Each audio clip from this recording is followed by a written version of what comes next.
FASSounds back for the second and final episode regarding my LOMO scam. In a quick recap, by the end of last episode, I was feeling quite stupid after forking out $3,000 to a stranger in Kazakhstan in exchange for a promise of a LOMO square front. There was this 1 week between sending him the money and getting the lens shipped, and I was worried, but worrying wasn't gonna get me anywhere. So I went forward and assumed the whole thing was gonna work out. I was very positive. I contacted Olex about the costs of servicing, and he recommended me Victor for installing PL mounts. I wasn't too keen on having this $1,000 lens bouncing up and down post offices in Eastern Europe. So Olex and I figured the best plan was to have the seller ship the lens directly to Victor, who was gonna do a first inspection and install the mounts. Then ship to Olex for servicing, and then finally, this LOMO would be on its way to Canada. My roommates must have hated me on that week. This operation was all I could think and talk about. I was in a mix of pride for being able to set up such good deal and international connections for saving up time and money while articulating with really good professionals in terms of Soviet lenses, and concern about never hearing from the seller ever again. Then June 5th came, and I got a message from him confirming the emails I sent in the meantime with instructions to ship to Victor and how the package should be wrapped. I was overjoyed. He even gave me a tracking number, and I kept an eye on that. His next move was to tell me the 3-lens round front set he mentioned was coming in early.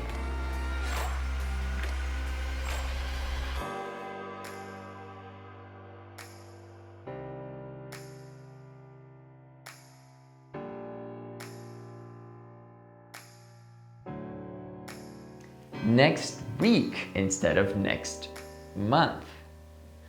I was quick on my pitch and I made him an offer. After a little bit of back and forth, we agreed on the price and that I would send him the money after the lenses reached him. Now it was my turn to take precautions. I was starting to think clearly, plus it was a much larger sum of money. For the following days, I discussed this with pretty much anyone whose opinions I respect, and they all agreed on the same note. You should be careful and not do this. Do you have any proof that he is not playing you? To that, I replied in my mind, you guys don't understand this market or these lenses. This is a one-in-a-lifetime opportunity. I'll go ahead with it. So I started selling a bunch of gear, including my beloved Iskorama 42. On the bright side, I was clearing up my shelves and making money in the process. I got a lot less attached to my lenses after this. On the next week, I get an email from Dennis, the seller, which I never said, saying he had the lenses.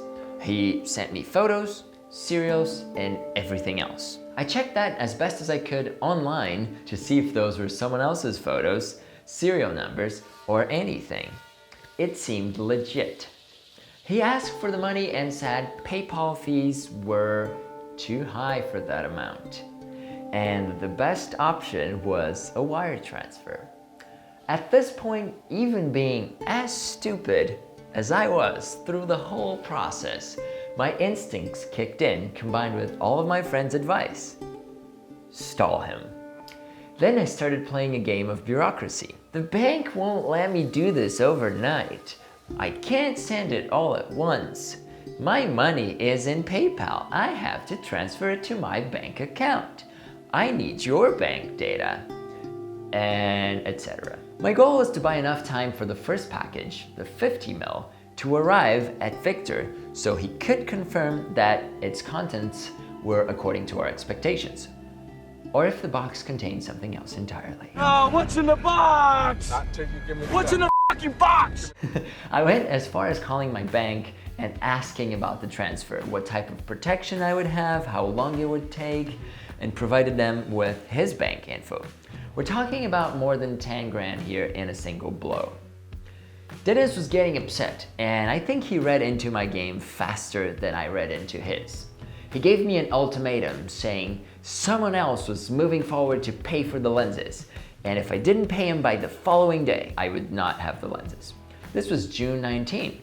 In the same afternoon, I get a notification that the 50mm lens was ready for pickup. So I emailed Victor to make sure he wouldn't miss it by any chance. Olex was also knee-deep into this plot, just as curious to know what was in the box. The next morning, I have 2 emails in my inbox. One from Victor, one from Dennis. I almost start crying as I open Victor's email and see the message. It is not a LOMO lens.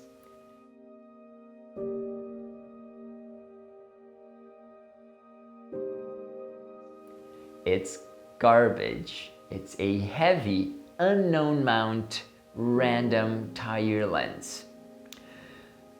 I go to the seller's profile on eBay, and the buyer for the lens that I was haggling about in the very beginning, the 80mm, has also posted his feedback the night before. "This guy is a fraud. He sent me an old brake pads and not a lens." I've been played. It was time to turn things around a bit. And not that I hope to actually get anything, I just wanted to not lose my PayPal money at this point. My hopes for a full LOMO set from this crook were out of the window.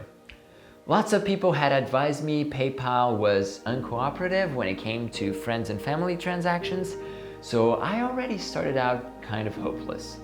I call PayPal and I start talking to this girl, and I explain the story in a summarized manner, focusing on PayPal's roles and how the item I received at an unverified address is not the item that I paid for through friends and family. I don't know if it was luck, if it was her mistake, or if she just really wanted to help me, but she gave me a positive reply.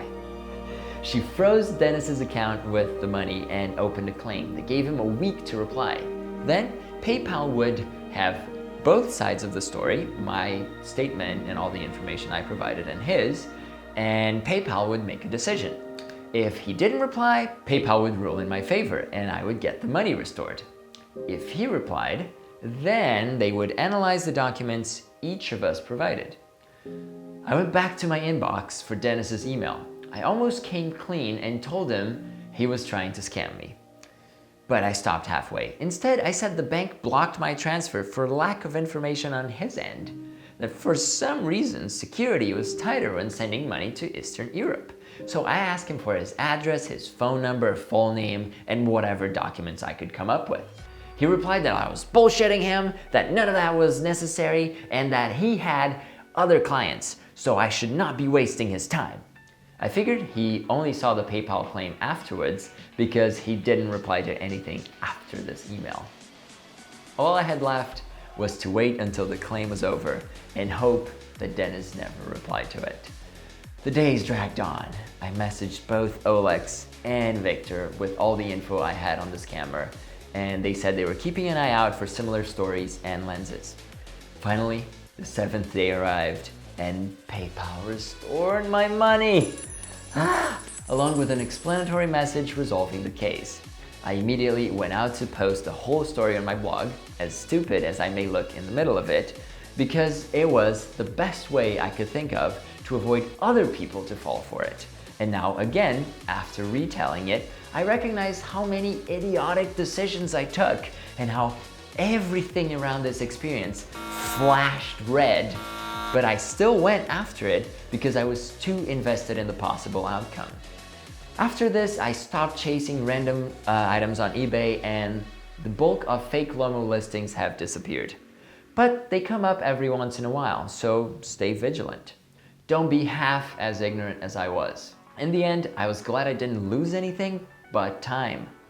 And I am still here making these videos and chasing my anamorphic dreams.